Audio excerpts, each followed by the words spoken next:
As an actor, I get scripts. And it's my job to stay on script, to say my lines, and bring to life a character that someone else wrote. Over the course of my career, I've had the great honor playing some of the greatest male role models ever represented on television. You might recognize me as male escort number one, photographer, date rapist, shirtless date rapist from the award-winning Spring Break Shark Attack,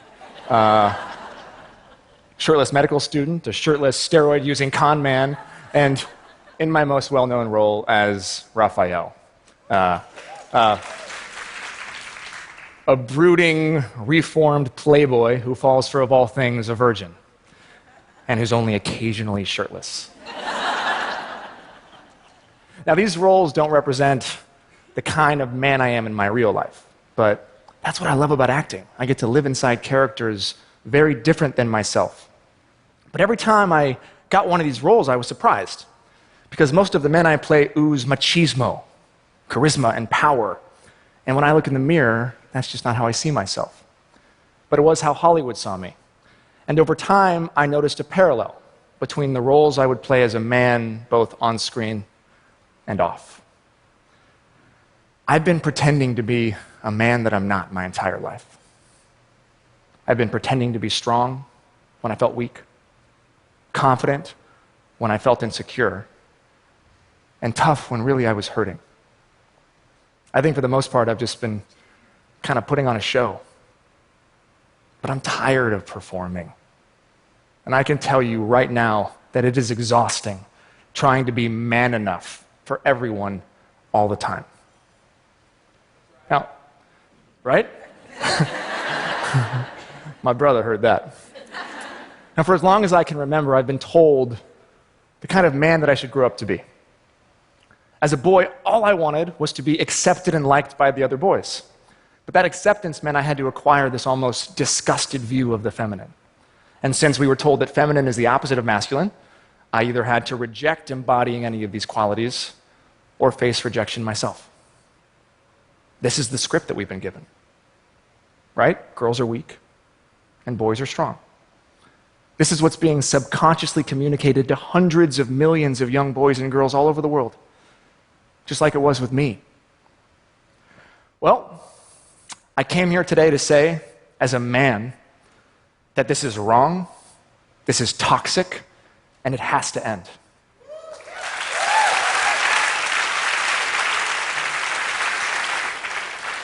Now, I'm not here to give a history lesson.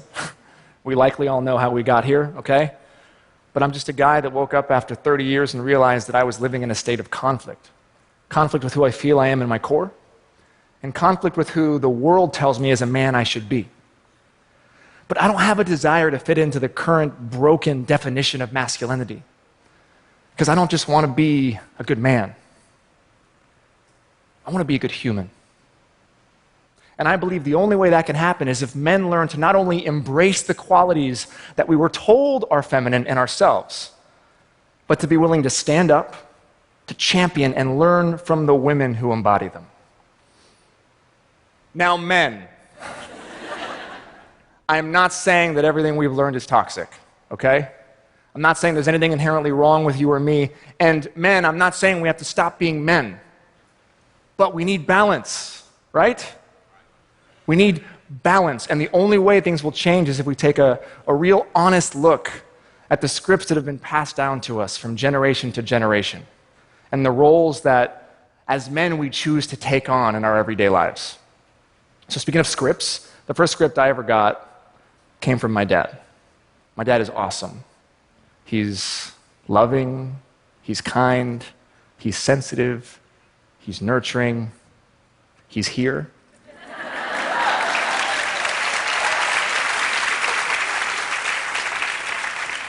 He's crying. But, sorry, Dad, as a kid I resented him for it, because I blamed him for making me soft, which wasn't welcomed in the small town in Oregon that we had moved to, because being soft meant that I was bullied. See, my dad wasn't traditionally masculine, so he didn't teach me how to use my hands. He didn't teach me how to hunt, how to fight, man stuff. Instead, he taught me what he knew, that being a man was about sacrifice and doing whatever you can to take care of and provide for your family. But there was another role I learned how to play from my dad, who I discovered learned it from his dad, a state senator who later in life had to work nights as a janitor to support his family. And he never told a soul. That role was to suffer in secret. And now 3 generations later, I find myself playing that role too. So why couldn't my grandfather just reach out to another man and ask for help? Why does my dad to this day still think he's got to do it all on his own? I know men who would rather die than tell another man that they're hurting. But it's not because we're just all like strong, silent types. It's not. A lot of us men are really good at making friends and talking, just not about anything real. If it's about work, or sports, or politics, or women, we got no problem sharing our opinions. But if it's about our insecurities or our struggles, our fear of failure, then it's almost like we become paralyzed. At least I do. So some of the ways that I've been practicing breaking free of this behavior are by creating experiences that force me to be vulnerable. So if there's something I'm experiencing shame around in my life, I practice diving straight into it, no matter how scary it is, and sometimes even publicly. Because then in doing so, I take away its power. And my display of vulnerability can, in some cases, give other men permission to do the same. As an example, a little while ago, I was wrestling with an issue in my life that I knew I needed to talk to my guy friends about.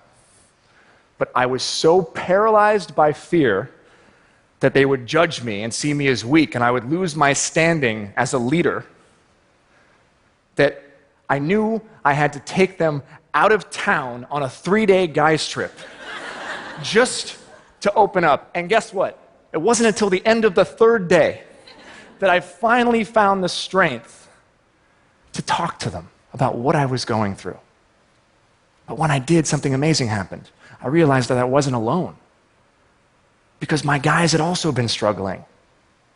And as soon as I found the strength and the courage to share my shame, it was gone. Now, I've learned over time that if I want to practice vulnerability, then I need to build myself a system of accountability. So I've been really blessed as an actor. I've built a really wonderful fan base, really, really sweet and engaged. And so I decided to use my social platform as kind of this Trojan horse, wherein I could create a daily practice of authenticity and vulnerability. The response has been incredible. It's been affirming, it's been heartwarming. I get tons of love and press and positive messages daily. But it's all from a certain demographic. Women. This is real. Why are only women following me? Where are the men? About a year ago, I posted this photo. Now, afterwards, I was scrolling through some of the comments, and I noticed that one of my female fans had tagged her boyfriend in the picture. And her boyfriend responded by saying, "Please stop tagging me in gay shit." Thanks. As if being gay makes you less of a man, right? So I took a deep breath, and I responded. I said very politely that I was just curious, because I'm on an exploration of masculinity, and I wanted to know why my love for my wife qualified as gay shit.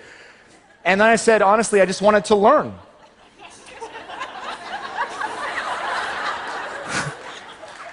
Now, he immediately wrote me back. I thought he was going to go off on me, but instead he apologized. He told me how growing up, public displays of affection were looked down on. He told me that he was wrestling and struggling with his ego, and how much he loved his girlfriend and how thankful he was for her patience. And then a few weeks later, he messaged me again. This time he sent me a photo of him on one knee proposing.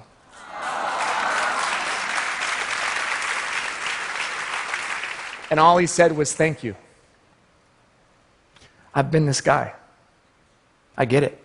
See, publicly, he was just playing his role, rejecting the feminine, right? But secretly, he was waiting for permission to express himself, to be seen, to be heard, and all he needed was another man holding him accountable and creating a safe space for him to feel, and the transformation was instant. I loved this experience because it showed me that transformation is possible, even over direct messages. So I wanted to figure out how I could reach more men, but of course, none of them were following me. So I tried an experiment. I started posting more stereotypically masculine things. Like my challenging workouts, my meal plans, my journey to heal my body after an injury. And guess what happened? Men started to write me. And then, out of the blue, for the first time in my entire career, a male fitness magazine called me. And they said they wanted to honor me as one of their game changers.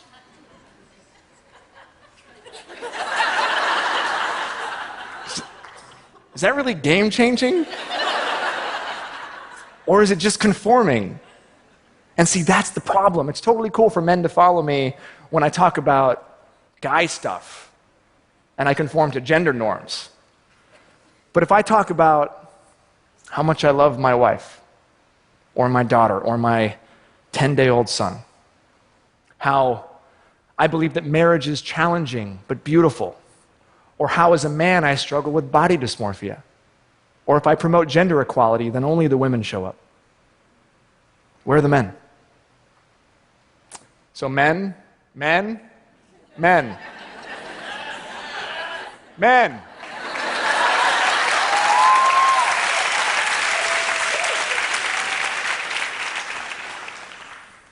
I understand. Growing up, we tend to challenge each other. We got to be the toughest, the strongest, the bravest men that we can be. And for many of us, myself included, our identities are wrapped up in whether or not at the end of the day we feel like we're man enough. But I got a challenge for all the guys, because men love challenges. I challenge you to see if you can use the same qualities that you feel make you a man to go deeper into yourself. Your strength, your bravery, your toughness.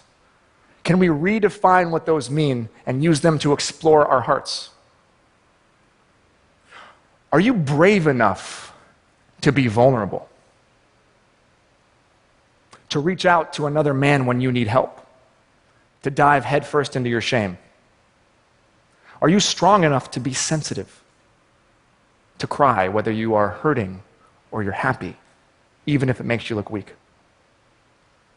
Are you confident enough to listen to the women in your life?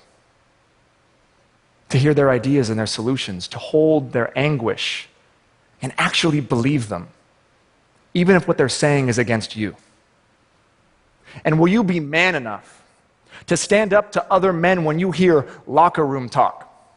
When you hear stories of sexual harassment, when you hear your boys talking about grabbing ass or getting her drunk, will you actually stand up and do something so that one day we don't have to live in a world where a woman has to risk everything and come forward to say the words, "Me too"?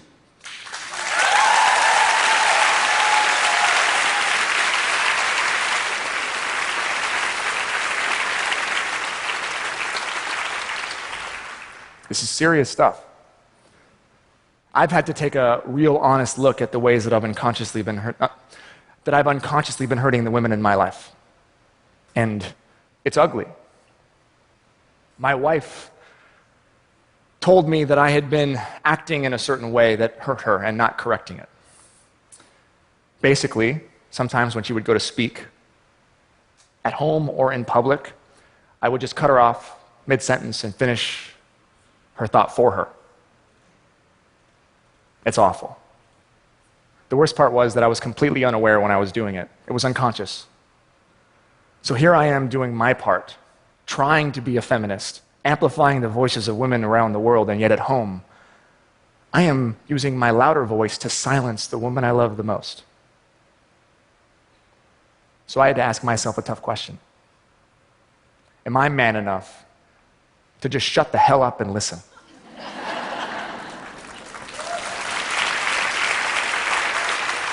I gotta be honest, I wish that didn't get an applause. Guys, this is real. And I'm just scratching the surface here because the deeper we go, the uglier it gets, I guarantee you. I don't have time to get into porn and violence against women or the split of domestic duties or the gender pay gap. But I believe that as men, it's time we start to see past our privilege and recognize that we are not just part of the problem, fellas, we are the problem. The glass ceiling exists because we put it there. And if we want to be a part of the solution, then words are no longer enough. There's a quote that I love that I grew up with from the Baha'i writings. It says that the world of humanity is possessed of two wings, the male and the female. So long as these two wings are not equivalent in strength, the bird will not fly.